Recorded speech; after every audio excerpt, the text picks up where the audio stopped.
Hi everybody, ನಮಸ್ಕಾರ. So ಇವತ್ತಿನ ವಿಡಿಯೋದಲ್ಲಿ ನಾನು ನನ್ನ ಕಣ್ಣಿಗೆ ಐಲೈನರ್ ಹೇಗೆ ಹಚ್ಕೊಳ್ತೀನಿ ಅನ್ನೋದನ್ನು ಹೇಳ್ತೀನಿ. ಈ ವಿಡಿಯೋ ಮಾಡೋದಕ್ಕೆ ಕಾರಣ ನನ್ನ ತುಂಬ ಜನ ಫ್ರೆಂಡ್ಸ್ಗೆ ಐಲೈನರ್ ಹಚ್ಕೊಳ್ಳೋದು ಡಿಫಿಕಲ್ಟ್ ಅನಿಸುತ್ತೆ. ಅದಕ್ಕೆ ಬೇರೆ ಬೇರೆ ಕಾರಣ ಇದೆ. For example, if you observe my eye, ನನ್ನ ಕಣ್ಣು ಸ್ವಲ್ಪ ದೊಡ್ಡ ಇದೆ, ಪ್ಲಸ್ ನನ್ನ ಐಲಿಡ್ಸು ಮೇಲ್ಗಡೆ ಪೋರ್ಷನ್ಗೆ ಟಚ್ ಆಗ್ತಾ ಇಲ್ಲ. ಅದೇ ಚಿಕ್ಕ ಕಣ್ಣು ಇರೋರಿಗೆ ಈ ಐಲಿಡ್ಸು ಯೂಶಲಿ ಮೇಲ್ಗಡೆ ಪೋರ್ಷನ್ಗೆ ಟಚ್ ಆಗುತ್ತೆ. ಸೊ ಐಲಿಡ್ಸ್ ಟಚ್ ಆಗದೆ ಇರೋದ್ರಿಂದ ನಾನು ಕಣ್ಣನ್ನು ಓಪನ್ ಇಟ್ಕೊಂಡೆ ಐಲೈನರ್ ಹಚ್ಕೊಳ್ಬೋದು. ಅದೇ ಐಲಿಡ್ಸ್ ಟಚ್ ಆಗೋ ಅಂಥವ್ರಿಗೆ either they have to keep their eyes half open or they have to keep their eyes closed. So ಹಾಗೆ ಇಟ್ಕೊಂಡು ಐಲೈನರ್ ಹಚ್ಕೊಳ್ಳೋದು ತುಂಬ ಕಷ್ಟ ಅನಿಸುತ್ತೆ. ಮತ್ತು ಇನ್ನೂ ಕೆಲವರಿಗೆ ಯೂಶಲಿ ಐಲೈನರ್ ಹಚ್ಕೊಳ್ಬೇಕಂದ್ರೆ ಏನೋ ಒಂಥರ ಭಯ, ಕೈ ನಡ್ಗಕ್ಕೆ ಶುರುವಾಗುತ್ತೆ. ಮಾರ್ಕೆಟಲ್ಲಿ ಈಗ ಎಷ್ಟೊಂದು ರೀತಿ ಐಲೈನರ್ಸ್ ಬರುತ್ತೆ. ಯೂಶಲಿ ಲಿಕ್ವಿಡ್ ಫಾರ್ಮಲ್ಲಿ ಬರುತ್ತೆ, ಜೆಲ್ ಫಾರ್ಮಲ್ಲಿ ಬರುತ್ತೆ, ಕೋಲ್ ಪೆನ್ಸಿಲ್ ಅಥವಾ ಕಾಜಲ್ದು ಪೆನ್ಸಿಲ್ ಫಾರ್ಮಲ್ಲಿ ಬರುತ್ತೆ. ಈಗಂತೂ ಸ್ಕೆಚ್ ಪೆನ್ ಥರ ಕೂಡ ಬರೋಕ್ಕೆ ಶುರುವಾಗಿದೆ. ಸೊ ಅಷ್ಟೇ ಅಲ್ಲ, ಇದರಲ್ಲಿ ನಾವು ಮ್ಯಾಟ್ ಫಿನಿಶ್ ಅಂತಲೂ ಹೇಳ್ತೀವಿ, ಗ್ಲಾಸಿ ಫಿನಿಶ್ ಅಂತಲೂ ಬರುತ್ತೆ.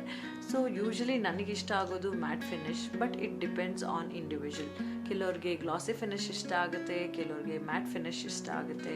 So based on their interest ಇವೆರಡರಲ್ಲಿ ಯಾವ್ದು ಬೇಕಾದ್ರೂ ತಗೋಬಹುದು. ಮಾರ್ಕೆಟಲ್ಲೇನೋ ಎಷ್ಟೊಂದು ರೀತಿ ಐಲೈನರ್ ಸಿಗುತ್ತೆ. ದಟ್ ಡಸಂಟ್ ಮೀನ್ ಎಲ್ಲರೂ ಎಲ್ಲ ರೀತಿಯ ಐಲೈನರ್ಸು ಇಟ್ಕೊಳ್ಬೇಕು ಅಂತ. ಫಾರ್ ಎಕ್ಸಾಂಪಲ್, ನನ್ನ ಹಾಗೆ ಸ್ವಲ್ಪ ದೊಡ್ಡ ಕಣ್ಣಿರೋರು they can get use to any one of the eyeliner. ನೀವು ಯಾವುದಾದ್ರು ಒಂದು ಐಲೈನರ್ ತೊಗೊಂಡು ಬಂದು ಪ್ರಾಕ್ಟೀಸ್ ಮಾಡಿ. This practice will make you perfect.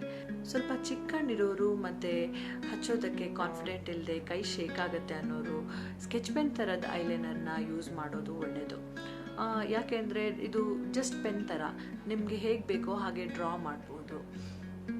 And to begin with, I think sketch pen type of eyeliner is very useful. I have tried many products, but like everybody else, even I have a favorite eyeliner.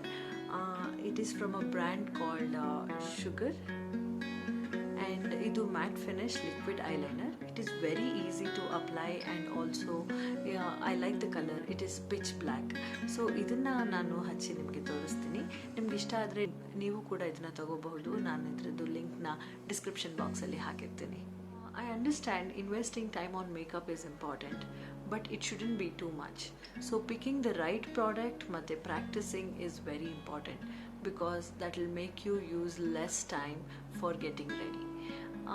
ಆಫೀಸ್ಗೆ ಹೋಗಬೇಕಂದ್ರೆ I will surely not invest more than 1 or 2 minutes on my ice. So ನಾನು ಅಷ್ಟು ಟೈಮಲ್ಲಿ ಹೇಗೆ ನನ್ನ ಕಣ್ಣಿಗೆ eyeliner ಹಚ್ತೀನಿ ಅನ್ನೋದನ್ನು ನಾನು ನಿಮಗೆ ತೋರಿಸ್ತೀನಿ. ನೋಡಿ, ನಾನು ಯಾವುದೇ ಥರದ ಮೇಕಪ್ ಹಚ್ಕೊಂಡಿಲ್ಲ ನನ್ನ ಕಣ್ಣಿಗೆ. ನಾನೀಗ ಶುಗರ್ ಐಲೈನರ್ ಹಚ್ಕೊಳ್ತೀನಿ. ಇದು ಲಿಕ್ವಿಡ್ ಮ್ಯಾಟ್ ಐಲೈನರ್. ಸೊ ನಾನೀಗ ಇನ್ನರ್ ಕಾರ್ನರ್ ಆಫ್ ದ ಐಯಿಂದ ಸ್ಟಾರ್ಟ್ ಮಾಡ್ತಾ ಇದ್ದೀನಿ. ನೋಡಿ ಎಷ್ಟು ಸ್ಮೂತಾಗಿ ಇದು ಗ್ಲೈಡ್ ಆಗ್ತಾ ಇದೆ. ನಾನು ಆಲ್ಮೋಸ್ಟ್ ಒಂದೇ ಸ್ಟ್ರೋಕ್ನಲ್ಲಿ ಐಲೈನರ್ ಹಚ್ಕೊಂಡ್ಬಿಟ್ಟೆ. ನಾವು I am concentrating on the outer corner. ಇದು ತುಂಬ ಇಂಪಾರ್ಟೆಂಟ್, ಬಿಕಾಸ್ ನೀವು ಅಬ್ರಪ್ಟ್ ಆಗಿ ಐಲೈನರ್ನ ಸ್ಟಾಪ್ ಮಾಡಬಾರ್ದು. ಎಂಡಲ್ಲಿ ನೀವು ಪಾಯಿಂಟೆಡ್ ಲುಕ್ ಕೊಟ್ರೇ ಅದು ತುಂಬ ಚೆನ್ನಾಗಿ ಕಾಣೋದು. ಈಗ ಇನ್ನೊಂದು ಕಣ್ಣಿಗೆ ಐಲೈನರ್ ಅಪ್ಲೈ ಮಾಡೋಣ.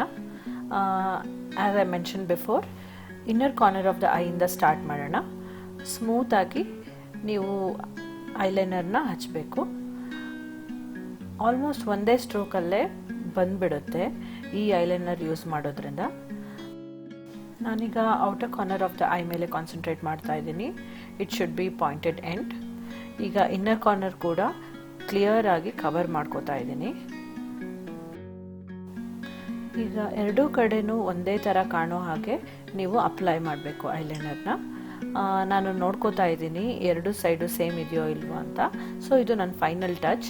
ನಾನು ಜಸ್ಟ್ ಅದನ್ನು ಶಾರ್ಪ್ ಆಗಿ ಕಾಣೋ ಹಾಗೆ ಅದ್ರ ಮೇಲೇ ಇನ್ನೊಂದು ಸಲ ಅಪ್ಲೈ ಮಾಡ್ತಾ ಇದ್ದೀನಿ. It is only if required you have to do this. ಈಗ ನಾನು ಮಾಡ್ತಾ ಇರೋ ಸ್ಟೆಪ್ಪು ಆಪ್ಷನಲ್. ನಿಮ್ಗೆ ಇಷ್ಟ ಇದ್ದರೆ ಮಾಡ್ಕೋಬಹುದು, ಇಲ್ದಿದ್ರೆ ಬಿಡಬಹುದು. ಐ ಆಮ್ ಯೂಸಿಂಗ್ ಅ ಕೋಲ್ ಪೆನ್ಸಿಲ್. ಇದನ್ನು ತಗೊಂಡು ನಾನೀಗ ಇನ್ನರ್ ಲೈನ್ ಆಫ್ ದಿ ಐಗೆ ಅಪ್ಲೈ ಮಾಡ್ತಾ ಇದ್ದೀನಿ. ಹೀಗೆ ಮಾಡೋದ್ರಿಂದ ಐಲೈನರ್ ಹಚ್ಚಿದಾಗ ಎಲ್ಲಾದರೂ ಗ್ಯಾಪ್ಸ್ ಉಳಿದಿದ್ರೆ ಅದು ಫಿಲ್ ಆಗುತ್ತೆ. ತುಂಬ ಹಾರ್ಶಾಗಿ ಮಾಡೋ ಅಗತ್ಯ ಇಲ್ಲ, ಜಸ್ಟ್ ಲೈಟಾಗಿ ನೀವು ಅದನ್ನು ರಬ್ ಮಾಡ್ಕೋಬೋದು. And those have small ice, ನೀವು ಕೆಳಗಡೆ ಕಣ್ಣಿನ ಲೈನ್ಗೆ ಐಲೈನರ್ ಹಚ್ಚೋದು ಅಥವಾ ಕಾಜಲ್ ಹಚ್ಚೋದನ್ನ ಅವಾಯ್ಡ್ ಮಾಡ್ಬೋದು. ಈಗ ಅವಾಯ್ಡ್ ಮಾಡೋದ್ರಿಂದ ನಿಮ್ಮ ಕಣ್ಣು ಸ್ವಲ್ಪ ದೊಡ್ಡದಾಗಿ ಕಾಣುತ್ತೆ. ಹಚ್ಚಬೇಕಂದ್ರೂ ನಾನೀಗ ತೋರಿಸಿದ್ನಲ್ಲ, ಔಟರ್ ಕಾರ್ನರ್ ಮಾತ್ರ ಹಚ್ಚಿದ್ರೆ ಇನ್ನೂ ಚೆನ್ನಾಗಿ ಕಾಣುತ್ತೆ. ಇದ್ರದ್ದು ಪ್ಲಸ್ ಪಾಯಿಂಟ್ ಏನಂದರೆ, ನೀವು ಕಾಜಲ್ ಯೂಸ್ ಮಾಡ್ತಾ ಇರೋದ್ರಿಂದ ಅದು ನಿಮ್ಮ ಕಣ್ಣೊಳಗೆ ಸ್ಪ್ರೆಡ್ ಆಗಲ್ಲ. ಲಿಕ್ವಿಡ್ ಐಲೈನರನ್ನು ಯೂಸ್ ಮಾಡಿ ಇನ್ನರ್ ಲೈನ್ಗೆ ಹಚ್ಚಕ್ಕೆ ಹೋದರೆ ಅದು ಸ್ಪ್ರೆಡ್ ಆಗುತ್ತೆ and it is not good for your eye. As you can see the result is here. Eyeliner ಹಚ್ಚದೇ ಇರೋದಕ್ಕೂ ಹಚ್ಚಿರೋದಕ್ಕೂ ತುಂಬ ಡಿಫ್ರೆನ್ಸ್ ಇದೆ. ಇದು ಅತಿಯಾದ ಮೇಕಪ್ ಅಲ್ಲ, ತುಂಬ ಸಿಂಪಲ್ಲಾಗಿ ಐಲೈನರ್ ಹಚ್ಕೊಂಡು ಹೇಗೆ ಚೆನ್ನಾಗಿ ಕಾಣ್ಬೋದು ಅಂತ ಈ ವಿಡಿಯೋದಲ್ಲಿ ನಾನು ನಿಮ್ಗೆ ಹೇಳಿದ್ದೀನಿ. Hope this is helpful. I hope you like the video. ನಿಮಗೆ ಈ ವಿಡಿಯೋ ಇಷ್ಟ ಆದರೆ ವಿಡಿಯೋನ ಲೈಕ್ ಮಾಡಿ, ಹಾಗೆ ನನ್ನ ಚಾನಲ್ಗೆ ಸಬ್ಸ್ಕ್ರೈಬ್ ಮಾಡ್ಕೊಳ್ಳಿ. ಮತ್ತೆ ಸಿಗೋಣ.